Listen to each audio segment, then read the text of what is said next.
Classes Bhagalpur में आपका स्वागत है। आज हम सैयद वंश के बारे में जानकारी प्राप्त करेंगे, है ना। अगर सैयद वंश को देखते हैं तो भारतीय इतिहास में भारतीय इतिहास में जो सैयद वंश है, भारतीय इतिहास में सैयद वंश जो यह एक शिया मुसलमान था। सैयद वंश के जो शासक थे कौन थे? शिया मुसलमान थे। सैयद वंश का शासनकाल अगर हम देखेंगे तो इसका शासनकाल 1414 से लेकर के 1451 तक था। कब तक? 1414 लेकर के 1451 तक इसका शासनकाल रहा। और इन 37 साल में, इन अगर बात घटाते हैं इसको तो 37 साल में, है ना, इन 37 साल में इस वंश में 4 शासक हुए। क्या इस वंश में कितने शासक हुए? इस वंश में 4 शासक हुए। 4 शासक हुए। सब जो पहला शासक का जो नाम था उसका नाम खिज्र खां था। क्या नाम था उसका? खिज्र खां। खिज्र खां। दूसरा का अगर देखते हैं तो मुबारक शाह। मुबारक शाह दूसरा जो शासक था क्या था? मुबारक शाह। तीसरा जो शासक था ये था मोहम्मद शाह। मोहम्मद शाह। और चौथा जो शासक था, है ना, वो था कौन? अलाउद्दीन आलम शाह। आलम शाह, ठीक है। और तो इस 37 साल में कितने शासक हुए सैयद वंश में? 4 शासक, खिज्र खां, मुबारक शाह, मोहम्मद शाह और अलाउद्दीन शाह। सैयद वंश जो है, सैयद वंश के शासक अपने आप को, है ना, शिया मुसलमान हजरत इमाम हुसैन के वंशज मानते थे। इसीलिए इसने अपने वंश का नाम, जो खिज्र खां जो अपने वंश का नाम क्या रखा? सैयद रखा। सैयद कौन थे? हजरत इमाम हुसैन के वंशज को सैयद बोला गया था, इसलिए अपने नाम, वंश का नाम क्या रखा? सैयद रखा। और यह खुद को हजरत इमाम हुसैन के वंशज मानते थे और इसलिए अपने नाम, वंश का नाम क्या रखा? सैयद वंश।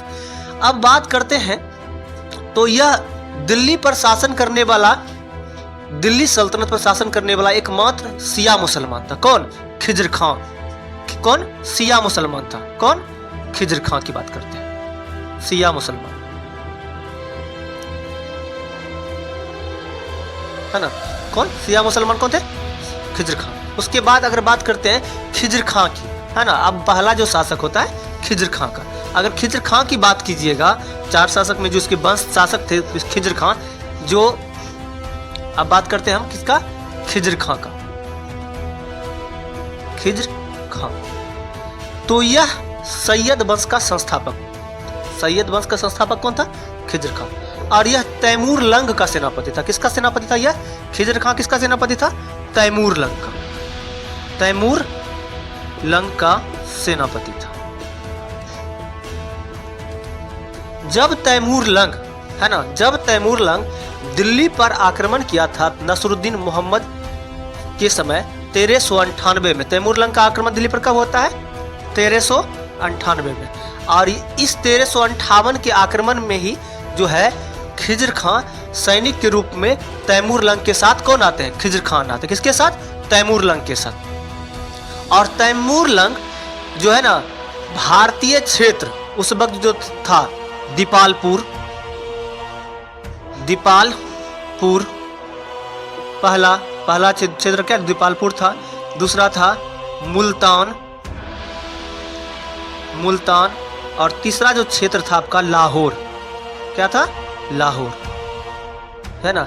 दिल्ली पर आक्रमण करने के बाद जो खिज्र खां को तैमूर लंग जो है दीपालपुर, मुल्तान और लाहौर क्षेत्र सौंप कर 15 दिन रहकर दिल्ली से क्या होते हैं?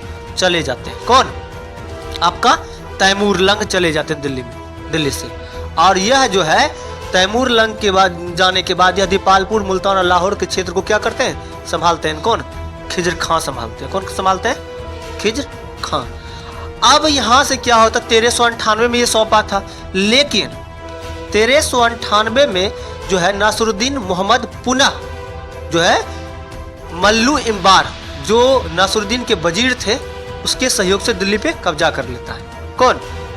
नासरुद्दीन मोहम्मद की बात करते हैं। नासिरुद्दीन मोहम्मद,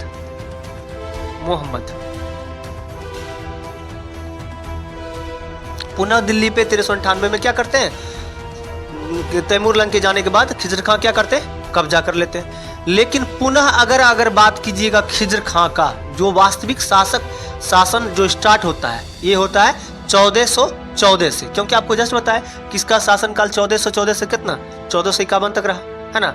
अब ये क्या करते हैं, खिज्र खां नासरुद्दीन मोहम्मद और मल्लू इम्बार को मारकर, है ना, दिल्ली की गद्दी पर, है ना, पुनः जो बैठते हैं, है ना, अपने दम पर। ये कब बैठते हैं खिज्र खां, 1414 ईस्वी में ये है दिल्ली की गद्दी पर बैठ जाता। लेकिन इसको मिला कब था, 1398 में मिल गया था, किससे, तैमूर लंग से।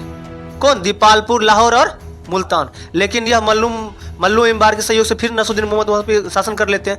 लेकिन अब बात कीजिएगा इसका जो वास्तविक शासन स्टार्ट होता है किसका, खिज्र खां का। किसका, खिज्र खां का। कहां से स्टार्ट होता है, 1414 से 1451। जब यह 1414 से 1451 में, जब 1414 ईस्वी में यह गद्दी पर बैठता है आपका खिज्र खां, तो यह जो है ना कोई सुल्तान की उपाधि नहीं धारण करता, कोई भी सुल्तान, क्योंकि यह जो है तैमूर लंग किसके अधीन, खिज्र खां किसके अधीन, तैमूर लंग के अधीन, है ना, काम करना पसंद करता है। और यह सुल्तान की उपाधि ना धारण कर अपने आप को रैयत ए आला की उपाधि से खुश रखता है। कौन, खिज्र खां। कौन उपाधि धारण किया, रैयत ए आला। रैयत किसको बोलते हैं, रैयत उसको बोलते हैं जो किसी के अधीन हो, रैयत, है ना। आला मतलब उदार होता है। आला मतलब क्या होता है, आला आदमी, उदार नहीं बोलता, आला आदमी है, उदार आदमी, है ना। तो रैयत ए आला की उपाधि से यह अपने आप को खुश रखा, कोई सुल्तान की उपाधि धारण नहीं की। और यह अपने शासनकाल में जो तुगलक वंश का जो सिक्का चल रहा था, तुगलक वंश का जो सिक्का चल रहा था, उसी सिक्का को अपने शासन में ये प्रयोग में लाए, है ना। लेकिन अगर यह एक चीज देखेंगे इसका, किसका, आपका खिज्र खां का, कि यह तैमूर लंग और उसके पुत्र शाहरुख के नाम का भी सिक्का चलाया था। किसको खुश रखने के लिए, तैमूर लंग को खुश रखने के लिए। और जब तैमूर लंग मर जाते हैं तो यह तैमूर लंग के मरने के बाद भी, है ना, उसके पुत्र जो थे शाहरुख को नियमित रूप से कर भेजा करता था। इतना ईमानदार था कि तैमूर लंग जब